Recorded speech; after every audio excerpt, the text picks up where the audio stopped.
All right, everybody, welcome to today's call. It is Friday, my favorite day of the week to be with you, especially January 18th of 2019.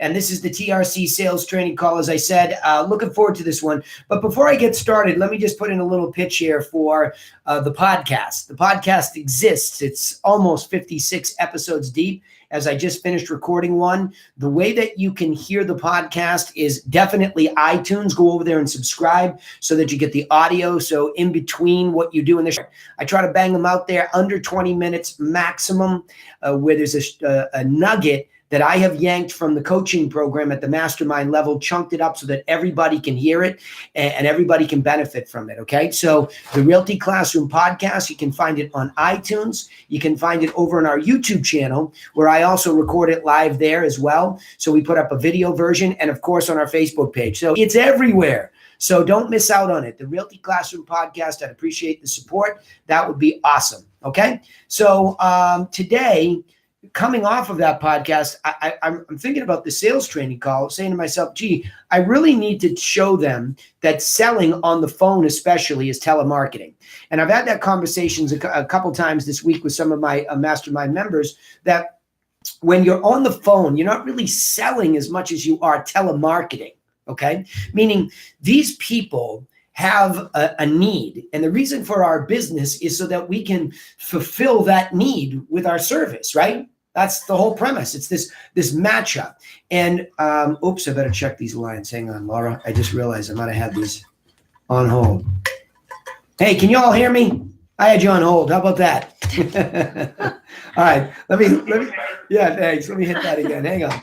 Again, all of you on video, when you see the replay, you'll get a kick out of it. I just gave a big pitch for the podcast, and none of you were on here, right? So the podcast, the Realty Classroom podcast, is me for about 15 minutes, chunking up the most important points of the week that are bubbling up out of the mastermind work.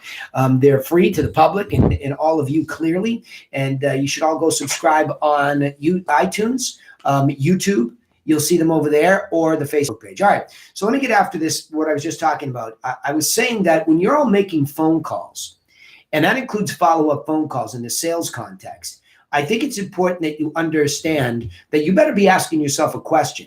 Are we delivering the right message to the right person at the right time? Like really thinking about that, not just going through this transactional mentality that we're picking up the phone. We have X number of phone calls that we're supposed to make today on our day timer, right, Laura? Right? I mean, just go to the day timer and blindly just go through this. And, you know, Laura had a rough night the other night. She told me she went out with her friends. It was awesome to see her hungover. I was excited to see that. And yeah, no, it's not awesome. And there's days where, all kidding aside, you can come in like a day like that. We have, you know, whether it's kids or whether it's fun or whatever, and you can end up just going through the motions and you can forget that connection. It's not so much getting yourself pumped up to do the right thing as much as it is trying to get your head right that, am I listening to this person, number one, to what they want, and are we giving that to them? To just verify, hey, you came into my website, just want to verify that you're getting what you wanted from us. That's my first job. Or in a proactive way, we sent you some information that we thought you might want because you expired. Looks like you're the administrator of an estate, right? Really trying to make that first connection about, are we really servicing these people around what they want? Because if not, like, what are we doing, right? I mean, yeah. and I think that's, hang on to the thought, because then I get you all fired up now. I think the most important thing to think about in that context is that that's so critically important. Mm-hmm. But yet we will get on the phone and we will learn all these ridiculous techniques to try to trick somebody into having a conversation when we're not even asking, are we giving you what you want? Now think about what business we're in. We solve a problem for somebody who doesn't have enough guidance to make a smart buying or selling decision. Simple, right? I mean, if people could go out there easily and they could make a buying or selling decision easily, then what would happen is they would need us. Yeah. So we come into this void where it's like, okay, as much as they want to deride the real estate agent, they need us. Mm-hmm. But it's how we go about getting to that point with them, or at least more importantly, understanding how you get to that point with them. right? I think that's the key, especially with rookie training or resetting top producers. Talk about, we use a script. We use a script. And then all of a sudden, these poor people are getting put on the phone. Just read the script. Just read the script. Well, really? You get on and read the script as the owner, as the producer. You get on and you read it, and you steamroll over how you're not listening to what somebody really wants. And I know what you want. You want an appointment. You want to get there. And I'm not saying that doesn't work to an extent. You'll get there. But what if now you're getting there? Sarah Corey and I were talking about this, and Hannah. What if now you're getting there and you're ridiculously early? And they're like, you were just so darn convincing on the phone that I said yes. But I don't have a need to take action now. And then you have a pissed off outside sales agent that it was a horrible appointment. Then you have a pissed off outside sales agent that you sent them on this dog and pony show. Now you have a frustrated owner, and you have an inside sales agent looking at you going, you told me to do this. So again, I think it merits, all right, well, how do you fix that situation? How do you train that better from day one? Well, you become this guide right from the minute you start. And that takes the pressure off of all these people that are newer to it or restarting. Hey, look, Grant Van Dyke and Chris Egan and a couple of the other people in the mastermind really trying to get better at being comfortable about going after sellers primarily versus getting them serendipitously. John Griffin, like trying to be intentional. So it's not that this is just a rookie message. No. This is a message that's supposed to go to everybody that says, are you going into any telemarketing conversation, even a text and an email, just ensuring that the first beat is, are we delivering what you want? Because if I'm not doing that, then my competitors who are going to do it better are going to get the inside lane on that. Right? See, I think a lot of people fret this when there's a lot of competition. We were talking about this with Penny in Ottawa yesterday, where all of a sudden we were saying, okay, well, you're going in and there's a lot of cost cutting. There's a lot of fee cutting. There's a lot of discounters in Ottawa. And what do you do about that? Well, you start off better. See, I think we're always, and there's this weird defensive fault. Everybody does this, by the way. Every top producer does this. Well, tell me, what would you say in your own words if you got in front of a seller? And it's crazy. It's like, I this, I that, right? It's a weird default. It's almost like a defensive mechanism. It's almost like we're getting challenged. Well, why are you? Right? As if they're asking it like that. They're not even saying it like that. They're saying, look, I've lined up 4 or 5 people. Well, who'd you line up? Well, they don't do this, and I do that. It's a strange default, and I think it's because we don't know what to do that's better. I'll make the argument that what's better is saying, why is this even happening? How come you're selling this beautiful house? Why not keep it? What? Suggest that somebody keep their house when they've had, you see what I mean? Well, I think it's the mentality that you're not in the mindset that they are the hero and you're just the guide. Yeah. So it's, you default to me instead of them. Right. Which is definitely that orientation. Okay, so let's just say we can get everybody to that you're a guide, it's about them. Now what do you do? And again, I think people are afraid to still embrace this concept that you don't have a choice in the internet age. You are going to have to learn how to give away your time. Give it away. And your time could be setting them up on MLS, right? And following up with them, adding insight to what they're getting from you, giving market updates. That's giving a lot away for free. And the most valuable resource is your time. But if more people would trust that in business, that is magnetic marketing, that is dramatic demonstration of value. Yeah. All this pressure for this one-off presentation where we have this delusion that we're going to, especially in the internet age, this delusion that we're going to walk in, this one moment in time, there's 5 or 6 of us lined up, and all that pressure to be so good in that moment, I think is absurd. Yeah. I think it's absurd. And I think it's a dangerous model. Whereas a non-dangerous model is that those of us that will just embrace this, and even if it starts with your 3 friends a year, your family, your sphere, whatever, if you just start there with them, now what happens is you're in a position where, hey, that's great. Did you know I was a realtor? No, I didn't. I've only known you as my friend all these years. Yeah, well, I'm a realtor now. Really? Well, you don't know much, right? Well, absolutely I know. I'm like, you tell me what you want. Want to look at properties, right? Great. I'm going to take you and set you up online. I'm not going to bother you. It's going to be in your email. Like, what's wrong with that premise? I think it's a very basic premise that a lot of us just miss the value in that. And we downplay the value in that. Why is it so complicated as to, in our minds, what the consumer really wants, right?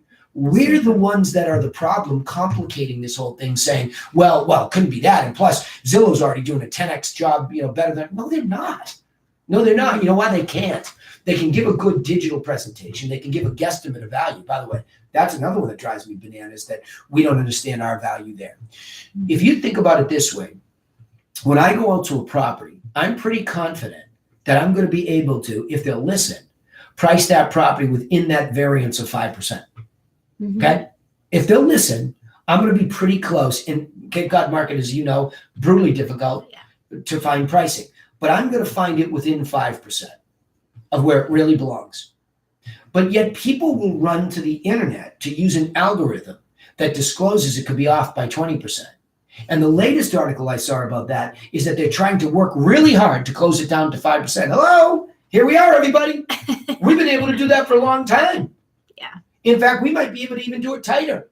In fact, we'll be able to tell you that's just a starting point. And based on any communication or lack thereof, we'll tighten it up even more. Henceforth, the final sale that goes down might only be off from the asking price 2%. So, like, our brains collectively have fallen out of our heads as to what our value is. Okay? So, but you can't throw that up, like what I just said to people, you can't throw that all up over people. You have to get them what they want first. For sure. So that you're demonstrating that value, right? In other words, you can't tell somebody or talk at them about what you're going to do. People want action in this world. Everybody's so skeptical about this nonsense promise. And lying has become the lead way of communication. Yeah. Go on the internet. Go in and listen to politics. Lying is now almost more obvious every night on TV than telling the truth. Right? So it's become this cultural way that just everybody's lying to each other. Which makes us on the defense all the time. Which makes us skeptics, which makes us defensive. So more than ever before, because of all of the obvious lying now that has been exposed, right? From the WikiLeaks to obviously listening to something that the promises made, never fulfilled. It's all obvious to us. So what do you do about that? You have to dramatically demonstrate that you are truthful, that you are honest. You can't say it because it's falling on deaf ears. Well, it's that whole concept that actions speak louder than words. No doubt. So to dramatically demonstrate your effort to set them up, your effort to make sure it's working, your effort to call them and say, hey, here's another one, your effort. It's the threshold for impressing somebody as an inverse reaction to the rest of the stuff happening is stunning. Let me explain what I mean. We're so expecting to be lied to these days, cheated, right, of anything, that it is an unbelievably easy threshold to get over to impress somebody. Like, think about that. Yes. It's incredible. Like, to actually just take some basic actions to help somebody get what they want is stunningly low. So if we would just do more of that basic stuff in the beginning, I think we're going to see quickly that appreciation from the other side, which gives you then the opportunity to go further. Am I wrong? Am I right? What do you think? No, you have it exactly right. What's your experience over time on the phone when you're talking to people, no matter what stage they're at right now? What's the biggest hurdle that everybody listening to the sales call today has? What's the biggest hurdle? I think reaching people is the biggest hurdle. Is that a symptom of all this negativity, of all this lying, do you think? For sure. And I only know because of my own experience with answering my own phone of numbers that I don't recognize. Yeah. It will always go to voicemail. And so, like, I can't be surprised when that's happening to me when I'm making phone calls. Yeah. Interesting. But once I have them, then it's all over. Okay, go further there. Once I'm gonna put the mic a little closer to you. I know you guys can't see her that are online, but Laura's sitting here with me, and this little preamble. Heather, by the way, be on tap because you wanted me to cover something, so you're going to be on. Explain what you just said, though. The ability to stick with it. I think, is where a lot of people are falling apart. Okay. Yeah. But then you said, once I have them, I want you to talk about how you get them. How do you get them? In a world that's skeptical, nobody's answering the phone. How do you get them? What does it take? I think it takes persistence and just keep trying until you get a no, leave me alone. You know, it's just Is it until you get an answer? Like, what would you say to somebody that has a whole bunch of phone calls to make? Some of the numbers, a lot of them might be bad, false, whatever, no matter what the source. Mm-hmm. So why is it that you're comfortable sharing with people that they should stick with it? Why? I mean, don't most people just get disheartened and quit too soon? What about somebody you've spoken to that doesn't pick up the phone? How do you plow through that resistance in your head? Well, I think part of it has to do with the fact that I've been doing it so long, consistently, so I know that it gets results. Right. So that, pushes me through. And I've always said to myself and to the group that silence is a form of communication. So, maybe they're just not ready for that type of relationship or content or information. It's just a matter of being there when they are. Yeah. So if you're not consistent and you're not the person that's there when they're ready, then you don't have a chance ever. One last question before I open up the mics. When you are following up, trying to get them for the first time, leaving messages, or you've already gotten them so they've been prospected. So I'm going to deal with both the lead and I'm going to deal with the prospect. And you are talking to yourself for a couple of months and you leave a message. Deal with the lead first. If we know that we need to make sure the lead is getting what they want, similarly to the prospect who has at least accepted an offer of upgrade of information and some relationship, what do you say to those people? Hit those two beats and then we'll open up the mics. So with the lead, it's more just a gentle touch saying, I'm here. I'm hoping you're getting the right information. If not, let me know. Sending them market information, just kind of overall information that would be helpful to anyone, no matter where they are in the process. Go wider, so it's more generalized the market, stuff. But yet still specific to the geography they want. Exactly. Like I often reference the towns they're specifically looking in when I leave a message. So they have reference to, oh yeah, I'm getting houses in Dennis. Anything to kind of connect with them in some small way when I haven't yet had a conversation. Okay. So then prospect, then you're kind of doing similar depending on their timing, but in more of a deeper context. Yeah. So, in that case, I'd be sending them, tax rates, list of beaches on Cape Cod, info on schools if they have children, like just kind of doing a little extra deeper dive, along with sending them market updates, giving them input on properties. So it's just the same concept, but just a little bit deeper. Awesome. All right, everybody, we're going to open up the mics. Remember, *6 mutes your mic, *7 unmutes it. Anybody that wants to speak to the little preamble here today as we let people roll in here, or any questions for Laura, great. Heather, you're on tap because you had something that you wanted me to share. I can't access it because I'm broadcasting from my phone as well on Facebook, so you have to fill me in. All right, any questions about what we just went through? Questions, thoughts, clarifications? Yeah, go ahead, Alan.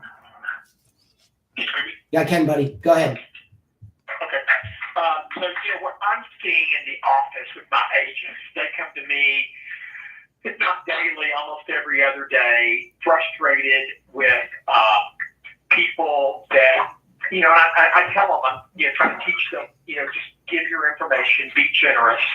But the people are in their eyes, and probably they're being used. For example, I've got an agent who has a couple that reached out to her friend, but they're already signed with a discount broker to represent them, and they've not broken that relationship with that discount broker, although that discount broker is not providing them the off-market information that my agent is.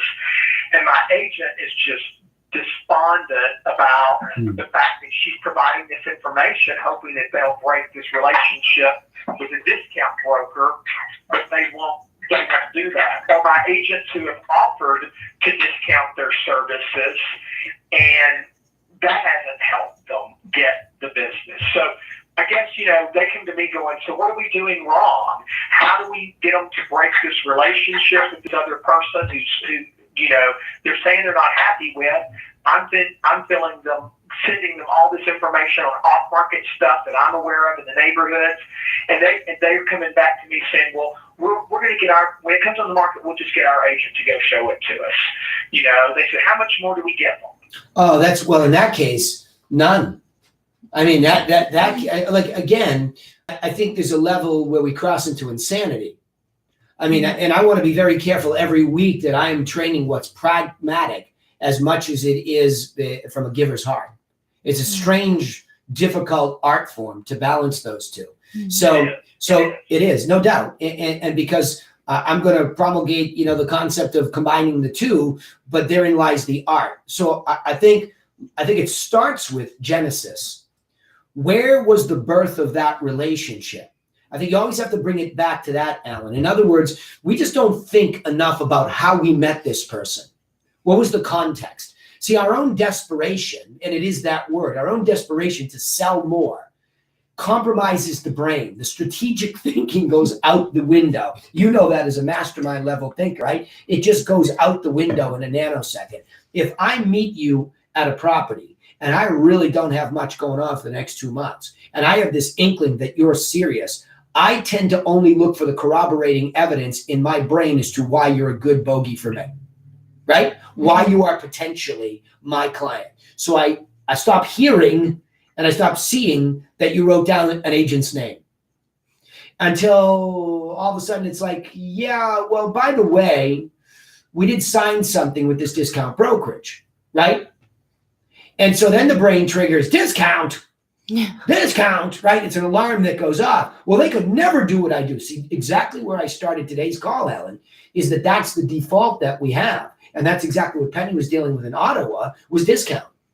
See, forever the business has been, the service and the value of it has been under attack forever. Discounting fees and commissions is absolutely no new concept in any business. Mm-hmm. But that's a principal strategy for those people to simply get that person hooked to say it's less.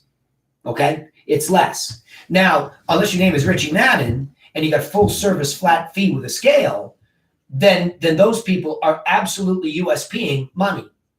It's what Redfin's USP is. Redfin's a tech company that's trying to just blitz its way into our business with the concept of giving money away, giving margin away direct to consumer, not necessarily to the agent. Well, the problem in that model is everybody's getting squeezed. So the agent who's having a difficult time selling 3 properties a year, working for a discount model, eventually cannot afford to give the time.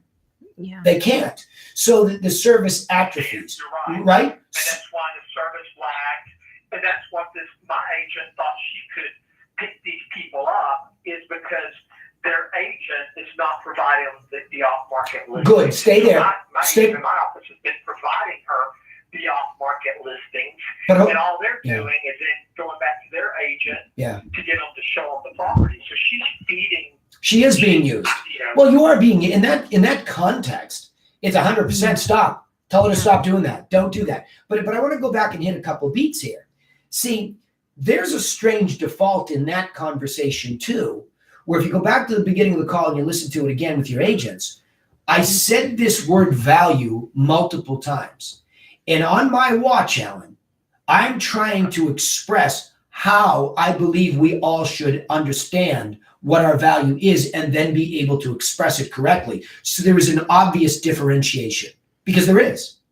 But we get frustrated. I think my agent did a good job. This is in the genesis of their lead. This is a lady who goes to school. Their children go to school together, or they know each other. And so she reached out to my agent out of frustration because they're not finding the right house. Okay, stop. Oh, stop. Hold on, stop. That is the evidence that your agent needs to say, look, if you're not finding the right house, why not? Because you went for a discount model. So what are they giving you? And then that will allow me to determine what they're not giving you. then I can make you an alternative offer. And that never happened. What she did was default to dabbling in this relationship rather than putting it on the scale and say, look, I'm not here to disparage anybody's business model. But clearly, if you're not getting full service, this is the outfall. See, your perception is that somebody's discounted commission rate is how you get a good deal. I'll make an alternate thought process in your head that says a full service agent who's going to spend more time digging into value, who's going to be caring more about taking the time to negotiate, who isn't worried if you don't get one because they got plenty of time to work to the next one because there's no margin squeeze. Those are all the realities of the difference between a full service broker versus not. The not full service broker needs to turn it over with less time, right? And less service. Otherwise, the model doesn't work. So the point is, Alan, I think, yeah, she started just fine because there she was fulfilling a need potentially of somebody who wasn't getting it already in the process. But I think she probably, my guess is, she never sat that lady still and said this, look, it's an ethical violation to interfere with an existing relationship, especially if it's in writing. I don't feel good about that. But as your friend at school here with the kids, tell me what's happening. And then maybe I could give you some advice to go back to the agent and say, look, you need to do things like this for me. And if you can't, I need to move in another direction, right? So in other words, to coach that person, to go back to the original agent, ask for these services. If that person cannot provide it, then to come back to her, make a commitment to her for full service. I think there's nothing wrong with that. But I just think she probably was hoping too much that this other situation goes away, and it won't. It won't, because this lady made a decision based on a USP of a commission kickback, a reduced commission, whatever it is. Follow? Yeah, that's a good point. She could have, when the lady reached out to her, it's the old, and I'm trying to remember how we did that. You know, people would say, oh gosh, when we had the old script, you know, well, what's your fee? Well, you know, my fee, you know, the question that they used to ask when you were calling sellers under the old Proctor script, and one of the deals was, you know, like, well, my commissions are flexible, but, you know, we can discuss that more. I don't remember what the response was. I wish I could remember. And it's a similar thing here, and just kind of reverse, you know, oh gosh, she didn't delve into that enough. You know, obviously, you know, are you committed to using this other agent? You know, well, I think so. Well, what are you not getting with your current agent? Yeah, good. That's it. Look at that. That's it. That's exactly it. And if you think about it, it's very pragmatic or practical, but it's also ethical. It's the ethical treatment of that person who's frustrated. And more importantly, it's ethical treatment of a fellow realtor. And I think that's where it starts. I don't live, there's so much abundance. Our success is not diminutized when somebody else has success, right? It's not. And that's a good point, because she's chasing this deal because she doesn't have a business right now. Exactly. And she's hoping that if she gets enough, that they're gonna see that she has a value, but they may not. And I told her that, you know, they may not. Well, Alan, go back and train her to explicitly have this conversation, right? She's afraid to have it because she feels like most of us do. It's a phenomenon of loss. We all fear the loss in advance of the loss happening. It's a fear-based position. But if we believe that there's plenty of success, very hard to do for new agents who don't really have a book of business yet, to feel that sense of abundance is very difficult. I get it. But there's still a right way to do it to feel good about yourself. I think the danger, if your agent doesn't go back and have this explicit conversation that says, look, I can't interfere with this relationship. I'd love to. And I probably shouldn't have been doing all this other stuff along the way. Okay? Because it compromises both of us. So let's reset this. Go back to your agent and ask them not just to give you off-market properties. I have a problem with that too that I want to deal with. I think that's an issue. Hold on to that for a second. But she has to go back, start again, make it right, and say, look, I'm happy to help and coach you, but you're going to need to go over to this other person and express your frustration. And here's what you should ask for. My coaching to you is ask for this. Now, if that person cannot provide that level of service and that's what you want, I can't wait to help you. Let me be very explicit. I am ecstatic about helping you. In fact, let me just plant one more seed. I get it. You thought that discounted commission was valuable to you. Let me just do the math. When somebody like me cares to find you a good deal at a discount that might not even be on the market, don't you think you're going to save quite a bit more money that way than just simply getting a discount commission from somebody who's not going to lean in as much? Wouldn't you consider that that's probably where you really could win? Like, you have to hit people in the head with the logic hammer. There's nothing wrong with the fact that this gal made a decision to deal with a discounter. There's nothing wrong with that. That's her money paradigm. Somebody got to her first, made a value proposition that sounded logical. But it's like a debate. And again, remember the beginning, I said, don't default to defense, but there's nothing wrong with debating a point. Say, look, I've made a decision to be a full service agent for these reasons because I can give you full service. And here's the cost of that. You don't have to use me. Not everybody does, but I'm going to stand firm that I believe that's more valuable than the discounted commission, because here, and here are the points. Now, at least that lady walks away with an alternative understanding and is more empowered to go back and either make the first discounted situation right or leave and come to where there's been full expression of value, not just I'm leaving this person because you have these off-market properties. Right? And because I think she could have gone back. She could have gone back and hit them with, one of the things she could have said is, I can't believe that they made, that they required you to sign a 1-year buyer's agreement. I'm so confident in my full service approach that I would even require you to do. I'd say let's try it for 30 days and see if we get along together. But Alan, hold on. Alan, hold on. I wouldn't even go there. Because to me, here's the problem I have with that. That still doesn't sound like abundance to me.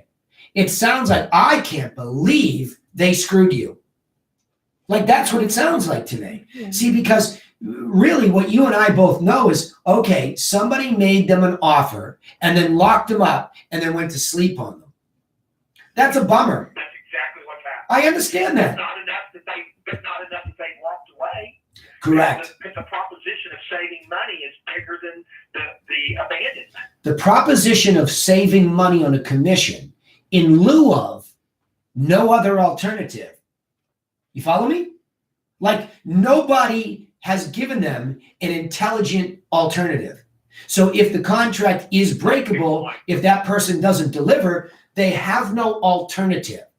See, I think it's this concept of secret agent. What is the service that we're offering? It's this whole message to market match where we go at the mastermind level, where it's you have to get out into the field and express these things to people to magnetically attract them. That says, that's interesting. I've never heard a realtor talk like that before. I've never heard anybody. On the other proposition, give them what you do. Yes, exactly right. Explain your story, express your story, be passionate about your story. This is why I've chosen to be a full service agent, because I know what it takes to get a person a house. And after, if I were doing it at a discount, I have to, after a couple of showings, I have to put you on the back burner because I'm not making enough money to give you the service I feel like you deserve as a home buyer. You got it. I mean, you got it. And there's nothing wrong with that. And again, this is why I think I make a big deal on the campfire calls about repeating the 7-point steps, the 6-point steps. If you educate the consumer how complicated buying a house really is and how complicated selling a house really is, it's not going to be lost in them that, that might take some time to do. That might take some thinking. But see, we don't go from that position to educate the consumer about what they just bought at a discount or not. Right? So I think that's what's lacking in this case. But standing firm on value. Let me come back to one point that I've got to take care of something Heather asked me to take care of. I think. Sure, I'm sorry. No, it's all good because it's really good. What I think is the issue there, Alan, is that off-market property thing. I want to make everybody understand that if that is your offer and that is the core of your offer, you are begging for a problem. You are begging for a problem. Because I think what's lacking in this industry is a strategic approach to just a market. Like, what's wrong with MLS? Why is MLS all of a sudden the bad guy for so many agents that we have to go off into the poppy fields looking for this random, house that is not on the market? So you know why? Because we have fallen into the trap of believing that now that MLS is publicized, there's no value in us as it relates to MLS. That's insane. That's insane. Because there is so much digging and rooting and understanding that has to go on when you're looking at a property. There's so much that goes on that you have to dig in. That takes a guide who's willing to spend the time, who's working on their business. There's so much more to it than that. Look, I have friends who are still working in a Wall Street environment as traders, okay? I got a guy, a friend of mine, Mike, who does it to this day, and the kids play hockey together, and we talk about it all the time. They've been trying to replace that guy with technology for years in a business where you probably come the closest to it, and they can't. Why? There's this whole approach to hearing what you want, going into the marketplace, making adjustments, digging, being on top of it. What happens when that discount broker is off with somebody else because they can't make enough money and a hot property hits the market and they just didn't have the time to do it? See what I'm saying? So the service of digging in for these people is so valuable. Why are we emphasizing, I've got you a list of off-market properties, as if that's the only differentiator between a full-service, full-time agent and a discounter? Come on. Pick up the 6-point steps and say to the buyer, say, look, it's more than a discount and a commission. This is about representation, step one. Then the pre-qualification to match your money up with the best features and benefits that money can buy. Then it's about going out and refining these things so we hear it. It might not be off market. It might be overpriced, sitting there right now. You see, we're defaulting away from this real strategic, intelligent, professional approach, and we're looking for the magic line to compete with the person who's rushed to the bottom and said, well, I'll do it for 1%. I need the money. That's a race to the bottom, right? That's a race to the bottom. And again, with Rich and his business model, where we do the full service flat fee, the whole concept of moving up the ladder in value, even if it's a flat fee or it's a lesser fee, we're still moving up. We're still saying, we do these things, but you need to follow this plan if you want this number. That's different directions. You follow? Got it, Alan? Yeah, I appreciate that. Yeah, man. Full service needs to be understood. What does it mean to fully understand being a full service agent? You got to be able to express that intelligently, quickly, and concisely to the consumer so you give them an alternative to just rushing towards giving money away. Okay? All right, Heather, jump in here with me. You had something for me today, and I didn't read it, so you'll have to guide me in what the context was. Yeah. So basically, this was, and thanks, Aida. She helped point this out to me too. Cool. You're awesome. So basically, when I posted my newsletter, my yearly end report, market report on Facebook, I had a little spiel that I said with that, and one line that I said in there, I got a couple negative responses, so I kind of wanted to go over that with you. Oh, yeah. I did see that. The thing that I ended up saying was, let's see, I'm trying to pull it out here. I said that although higher inventory has begun to quell the steep increase in prices experienced in the last few years, the Bay Area market remains healthy. And then, so one of the comments I got was really just somebody saying, said, this is disgusting, and one of the main reasons I'm leaving the Bay, these prices are not worth living anywhere, let alone in a flat, ugly valley full of nothing but suburbs, strip malls, and office parks. Yeah, I did see. And then there was one other person thumbs up that and then said, healthy, the middle class is entirely priced out. How is that healthy? So I thought, I should probably respond to this. I wanted your thoughts, but I wanted your thoughts too. But as I was thinking about it, I was going to respond with this. Tell me what you think, and then of course, we'll go from there. I was going to say I appreciate your frustration and think that we can all agree that housing prices have accelerated over the past few years, pricing out many first-time home buyers that have been struggling to break into home ownership. When referring to a healthy market, it's in light of recent economic reports and a modest and steady increase in months' supply of available homes from this time last year. More supply of inventory will help quell the extreme rise in home prices that we saw in quarters 1 and 2 of 2018. And as wages are also beginning to increase, affordability for home ownership will also likely increase. Okay, stop. Yeah. Stop. Did you click on either one of these profiles to see who was commenting? Yes. Okay. And they're just Hold on. frustrated. They're not frustrated people. This kid's a wackadoodle. Jonathan Pritchard. Honestly, I'm most annoyed with over Tumblr banning porn is Apple. Okay? Let's end that one right there. Okay? So there's zero need. Hold on. Let me finish.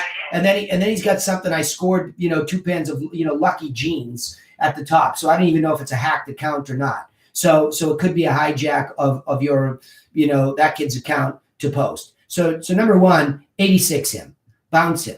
Okay. Going to the next one. Let me take a look at this guy and see if this guy's legit. So the first guy, Pritchard, delete the comment. It's just a waste of time. Like there's nothing there. So I wouldn't even get into it with Jonathan. Okay. But I do like interaction. And again, this is only because you have a lot. The top guys and gals out there in this, social media world, they don't even worry about that stuff. They don't even respond to it. I don't even think anybody cleans it up on their site. You can block, you can filter stuff with some of the other stuff, right? But when you go take a look at this, you can't even see the next one. Did one of them delete themselves already? I did. I just deleted it. All right. Well, you deleted the other one. I couldn't see. But Jonathan Pritchard is the one. No, the other one was me. The other one was just me. I posted it to my page, my personal page. I just said, hey, do Silicon Valley Market Report. Take a look and share. No, but where was the one that said healthy with all the question marks? The other one said healthy. The middle class is entirely priced out. How is that healthy? All right, good. There's one that's worth responding to. Because what that negativity is giving you is an opportunity to give insight. So I think the very fact that you post this is good. It's provoked something. But I would take the time to vet this and make sure it's not some wackadoodle that has nothing else to do. And but you might be able to start an intelligent discussion off of a comment from somebody who's at least hit the level of sane, right? So I would just, before you go and spend any time on this, make sure that it's not just some sort of a internet trolling situation. Yeah, that's right. That's right. There's trolls out there, and those people just delete them or hide them and move on. Yeah, that's right. But this other one is the market. What did you think about what I had said? Yeah, well, hold on. Here's what I heard. Blah blah blah blah blah blah blah blah blah until my brain shut down and I stopped you. Okay. You weren't speaking human. Okay. Yeah, you weren't speaking human. You were speaking some weird speak that's all technical. These are humans here, and they're emotional. Okay. And you give them some kind of a corporate response. Huh? Right? Yeah. Say, no, I understand where you're coming from, but let me give you this same advice I gave to Alan. Let me give you this alternative thought about that. Okay? But you're going to have to go a little bit deeper. See, I like these people that challenge us because they make you go deeper. And they make you ask me, and now you have to go do some research. Has the cost, what is the pace, so that middle class family, what is the cost of living as it relates to the middle or median income in the Bay Area? You follow me? Yeah. No, you don't. No, you don't.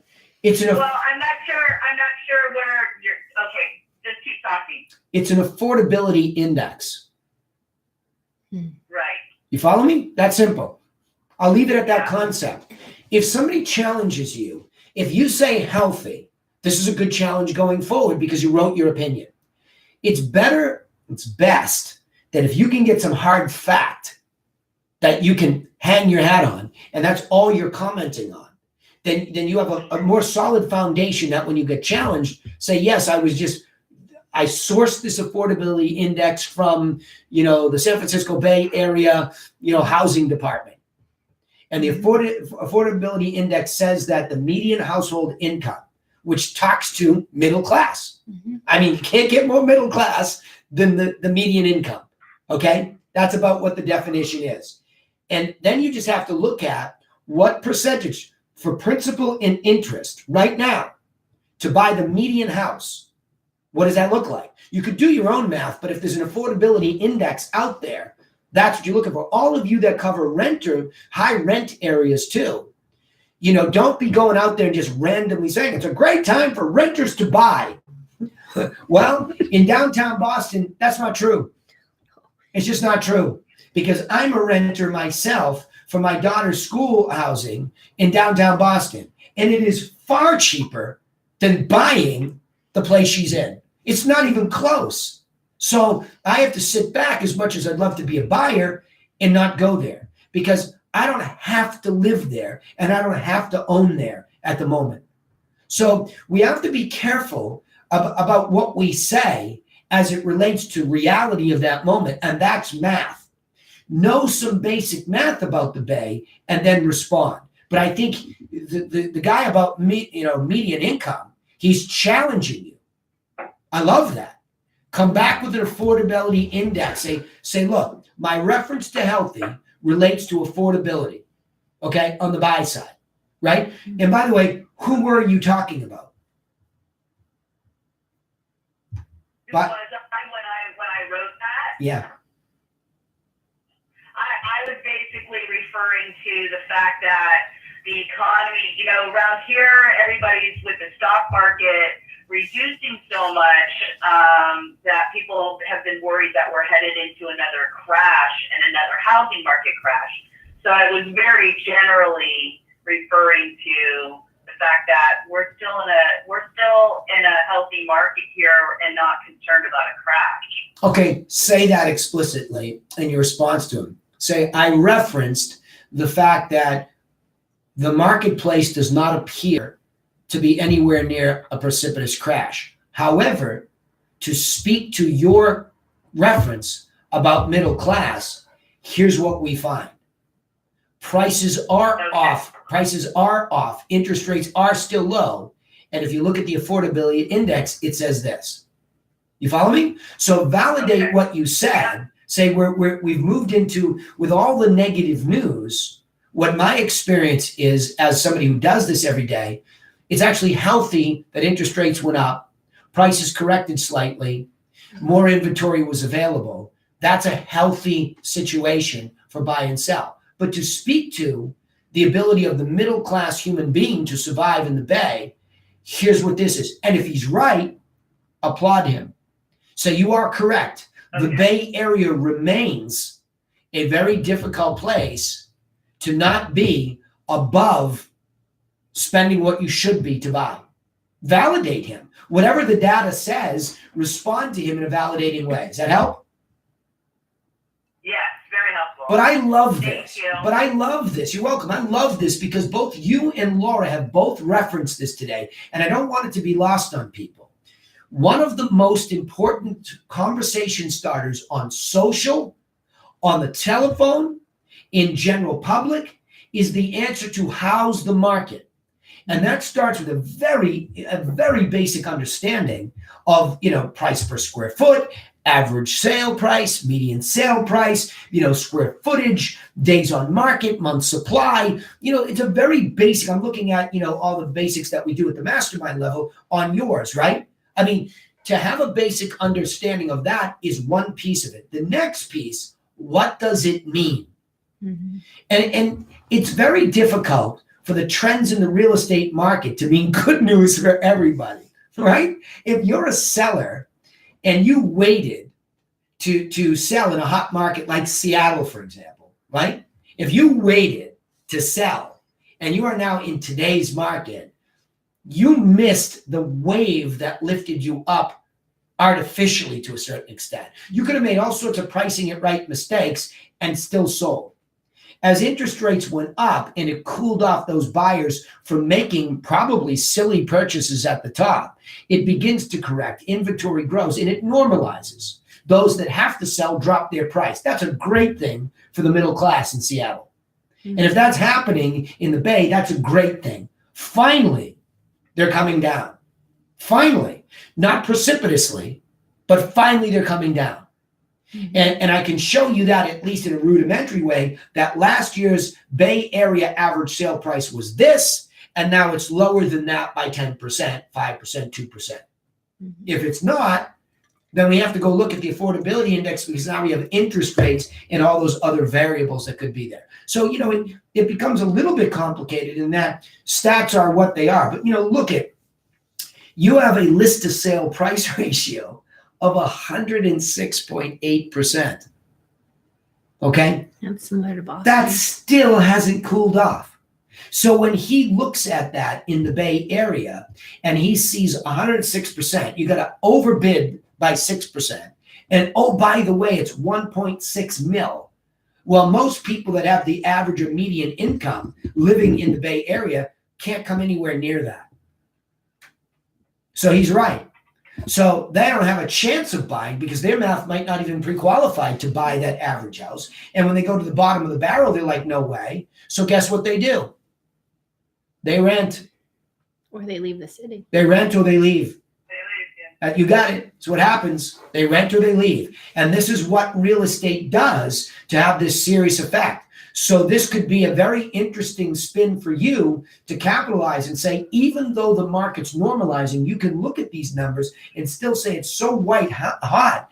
It's certainly keeping the first-time home buyer out of this marketplace.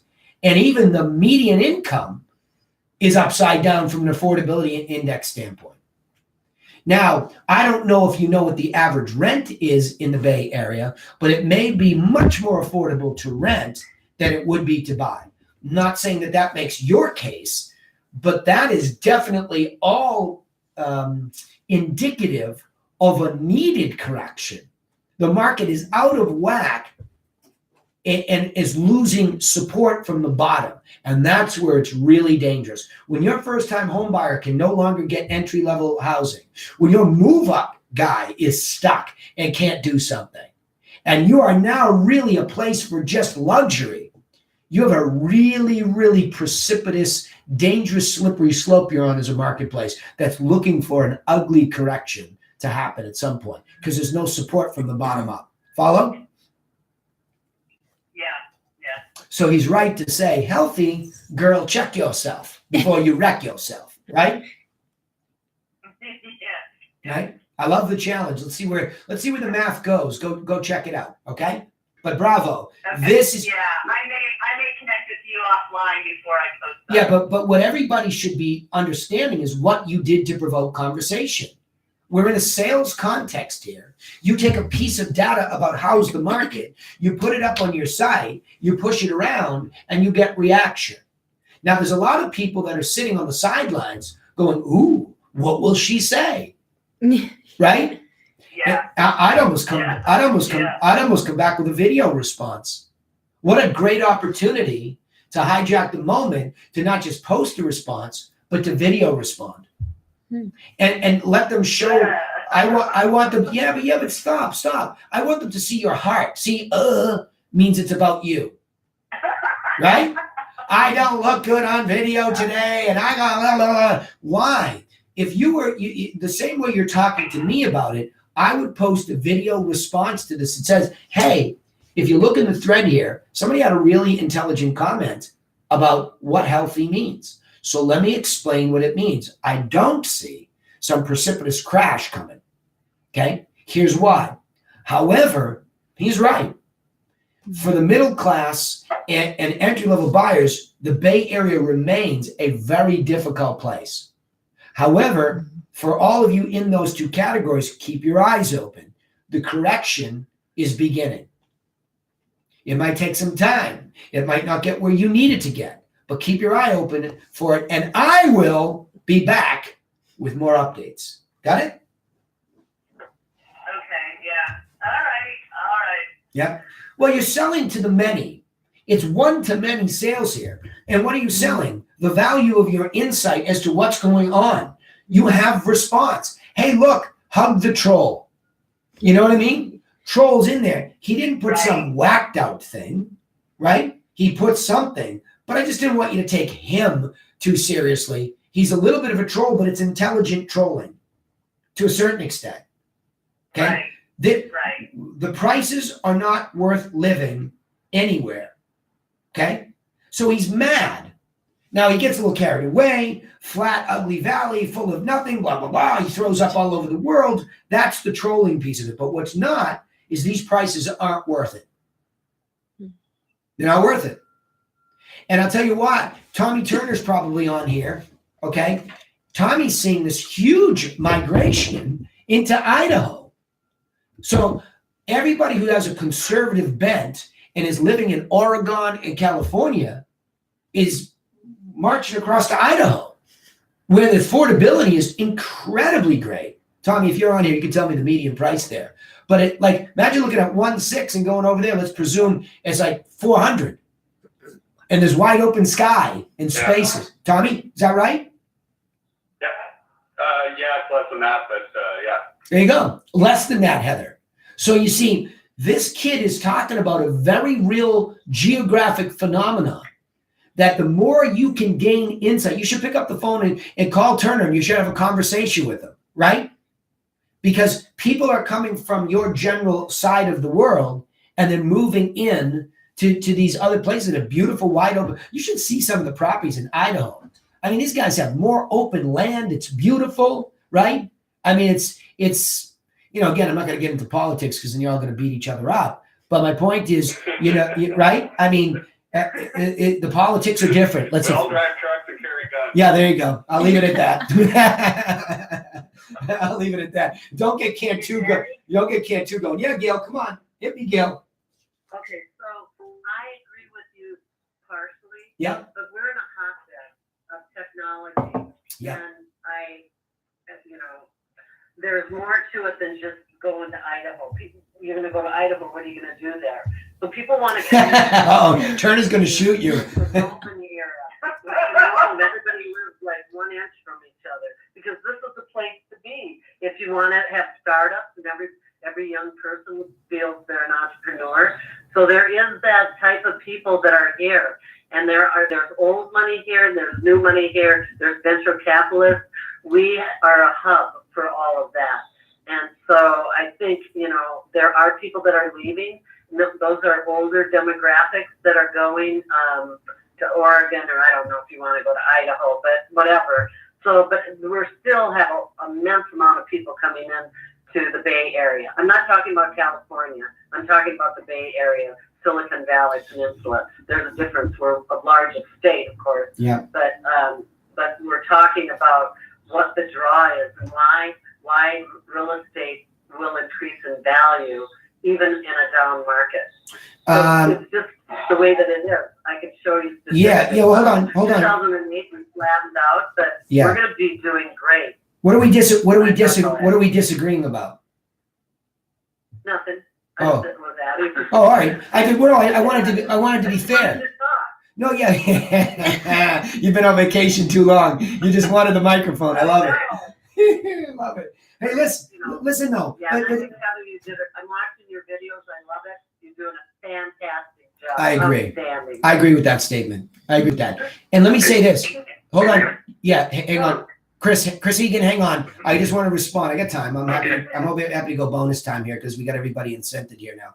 I think therein what Gail just did is exactly what Gail should be doing online in her marketplace and expressing what she just said. Mm-hmm. But in the same breath, Gail, to not be blinded, towards asking the other part of the question. You made the case for all these young entrepreneurial types. They're making money. There's old, there's new, and prices keep going up because there's limited land, and that's the place to be if you're in that club. Question would be, what if you're not in that club? Right? What if you're not in that club? Well, those are the people I want to talk to. I don't want to be talking to people Understood. that are not in that club. I understood. And because if they're not in that club, they can't do it, and I'm sorry for them, but I can't help them. They have to help themselves. Bravo. There you go. So Heather, therein lies why I think Gail's business has improved like Lee's. They have made a very, very serious commitment to Avatar. Mm-hmm. It's a very serious commitment to Avatar. So they're not going to be apologetics about that. They're going to go after and say, you're right. I'm an agent in Palo Alto, Atherton, right? West Palo Alto. This is who I am. And quite frankly, the median sales price is this, but also the median income in this area supports that, right? So if you want to work in Palo Alto and work your way up the ladder, this isn't the place to live. You need to go commutable, and this is where you're going to have to be. Otherwise, you're going to have to rent, and here's what the rent is, right? I want you all to become those experts so that you offer that much deeper insight. It's got much more texture to it. What you're talking about today to me is delicious. It has more texture to it because it's deeper. It tells the story at a deeper level, and that makes you more valuable. That's exactly where I'm trying to go with all this. You are more valuable. Mm-hmm. Got it? Yeah. Cool. All right, Chris Egan, go ahead. You had something for me. Yeah, awesome. Yeah, just wanted to go back to towards the start of the conversation. I had a couple of questions, or two-part questions for you, Ann-Laure. First of all, in reference to leaving messages with the it's golden. You're not reaching most people you're calling. That being the biggest challenge. Yeah. What is your position on leaving messages? What do you get the message to most effectively provoke response? That'd be one question I had. And then the other thing I wanted to go with was, our new executive admin, we're going to put her on this path of calling past clients. And of course, we know what we want, but the context of calling them to give them what they want at the start of the conversation, other than we want to reconnect with you and we want to send you our mail, our newsletter, make sure we have the right address. What, where would you take that conversation from the very start? Well, first of all, I think you're still pressing for what you want. Mm-hmm. I mean, it's clear to Shannon, as we sit here and listen to you, it's clear to us that you, Chris Egan, are asking this question in the context of, because you even said it, what would you say to get a response? Yeah, you can't. I don't even know that we could advise you, because then we're putting ourselves in a position where you're looking for that universal thing to say that provokes conversation. And it's so individualized, and there's so many variables based on their timing that you just, it's not impossible. You could use all sorts of trigger language. You could go to Influence by Cialdini, and you can listen to all these things, and you can start to get almost even a little bit corny about the whole thing and start to use provocative things. Hey, call me back. I've got some insider information for you. Hey, call me back. I have an off-market property that thinks, man, you could play that game. Not on my watch. Well, just yeah. Hold on. Let me finish. Hang on. I didn't mean to put you in a defensive mind position. I'm trying to challenge your thinking, because like the boys in Canada and Sarah up there trying to teach them, boy, it's really difficult to get people out of that transactional mindset where they believe that every phone call or there's some trick or there's some gimmick that they're missing to get people to do what they want to do. And that's not magnetic marketing. That's not magnetic sales technique. It is to simply have this perseverance and patience. If there's any combination of attitude, it's perseverance and patience. And it goes back to what we just hit a scene here with, and it was exciting, is that we put information out there about the market. It provoked conversation. Why? Everybody wants to know how the market's doing when it comes to real estate. It's the most global, and Laura already said it, it's the most globally relevant conversation with anybody who has some interest in buying or selling.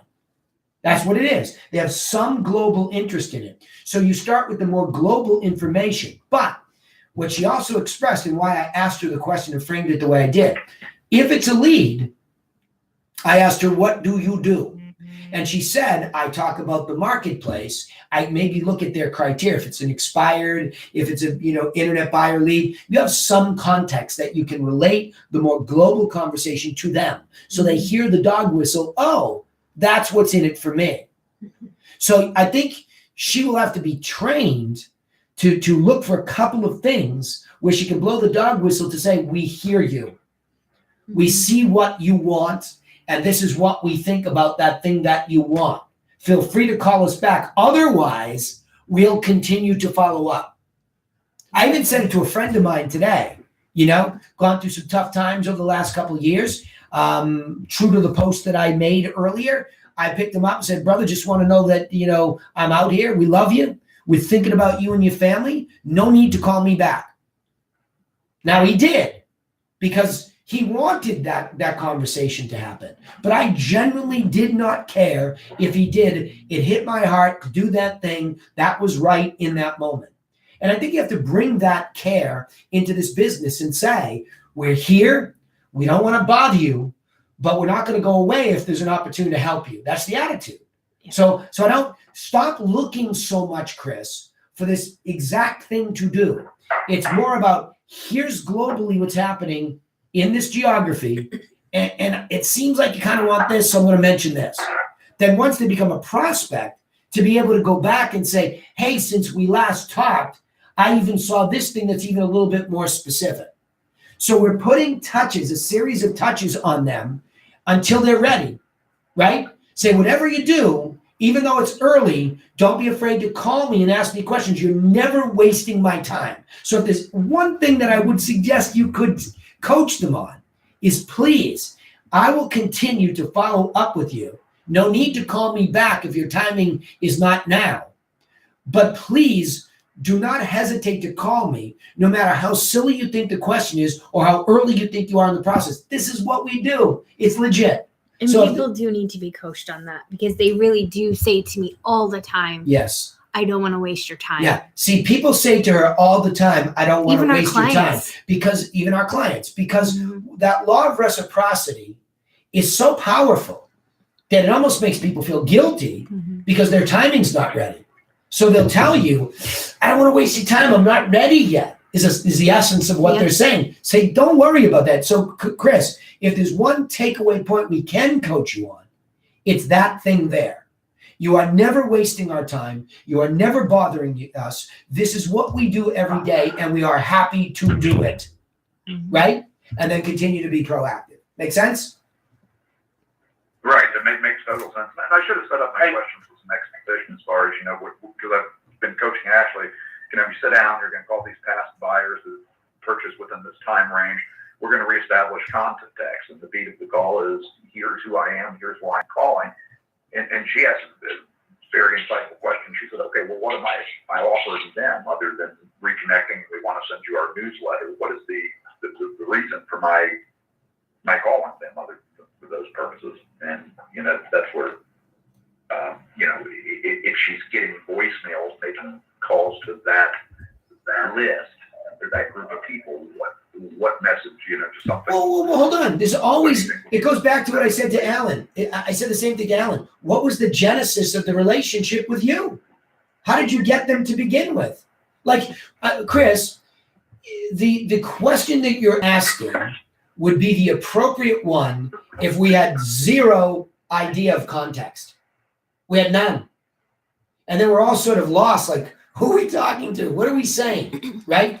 But I think in the genesis or the birth of every name, like if I buy a list of probates, if I buy a list of expireds, FSBOs, if I get internet leads, I have some context. That's why I'm calling. Stay to the context that starts there, right? Now, if you want to call to action on the lead side, if you can't get somebody and you want to bring it to a conclusion, I do think after several attempts to do something where you're not adding value, they're not getting properties from you, they're not opening them, they're not getting a quarterly valuation from you, if they're not getting some continuous information that's helpful to them, I think it's okay to say, look, I don't want to bother you anymore. But in the same breath, I don't want to miss the opportunity to help you if you still have real estate context. So could you just do me a favor? Could you let me know either way so that I can stop or continue? I think, again, it's this legitimate plea to ask the consumer for help, to say, are you an opportunity for us to work together or not? Mm-hmm. Got it? Hey, Dan. Yeah, go ahead, Lee. Got it. Yeah, these are the people that, I mean, the context is to be help them buy their house, but, maybe we haven't talked to them in 3 years, maybe we haven't talked to them in 10 years. Market update. We don't know if they're going to. Market update. I've said this 1,000 times. Yeah. You have a relationship with them as a real estate financial expert. So the same information that we're just talking about that Heather gave out to the population, talk about that. Why are you insecure in that? Hey, mea culpa, mea culpa. It's been years since we talked. I've done a lousy job of following up to be your financial advisor in the context of real estate. So I wanted to get you back in the loop and keep you up to date on how the market's doing, period. Mm-hmm. Oh, by the way, if you're thinking about rebuying or selling, or somebody, I've got these new courses and all this new stuff, just let me know. Otherwise, I'm going to continue to do a better job of getting the information to you that matters, which is an update on the market so you can protect your asset. That's it, Chris. Perfect. Okay? All right, Lee, go ahead, and then we're going to wrap. Go ahead, buddy. I just said that, prospects and past clients, I would definitely leave voicemails, but we did a voicemail drop on Sunday during the snowstorm, and we loaded up 221 leads and did a voicemail drop. And we had 46 callbacks, and 30 out of the 46 didn't even listen to the voicemail. So I know it's going against the grain, but I think that people, if you don't leave a voicemail, they just think it's a telemarketing call. But if you do leave a voicemail, then they think it might be something important. So they didn't even listen to the voicemail when they called us back, and we still engaged. Now, out of that 220 whatever leads, we have conversations with about 6 people right now from that voicemail drop. Yeah, awesome. And again, let's pick that up next week on sales calls, how we leverage technology to cut through the noise. I think that's a legitimate thing for everybody to share in a sales call. Certainly we'll hit it in the mastermind too, but I look, I'm a big fan of getting messages however they'll do it. And I'm not gonna ignore, and Chris, I'll answer you the same way, and Alan, I'm not going to ignore the fact that human beings make the weirdest decisions to do things based on these weird phenomenon in life. No logic involved. No logic. But what I do think you can do is I think you can overcome, at least our experience, right, Laura? Mm-hmm. You can overcome some of that randomness by being there and magnetically drawing them into an intelligent conversation. I think if you leave it towards something less than that, then they're more likely to buy irrationally, to look for services irrationally, emotionally. Mm-hmm. I think that's the point I'll leave everybody with, is that, Lee, if somebody calls me and doesn't leave a message, curiosity is what you're playing off of. They click it, they call back, and they'll either say, who's this? What's up? Who are you? And you can use that to your advantage. And I think that works, like you said, real well at the lead stage. If you're exasperated at the lead stage and you're not getting people and you want to cut to the chase and see who can engage you, I think the technique of using just some of that human reaction without the logic, because a lot of people will hear your great message, but they don't have timing that meets it right now, so they stay in the shadows. Mm-hmm. Whereas maybe if you could get them to react, you could at least get them into the funnel for longer term follow-up. All right, everybody, listen, that's enough of me. Really good job here today. Bravo, bravo, bravo for the participation. You say that on a Friday, right?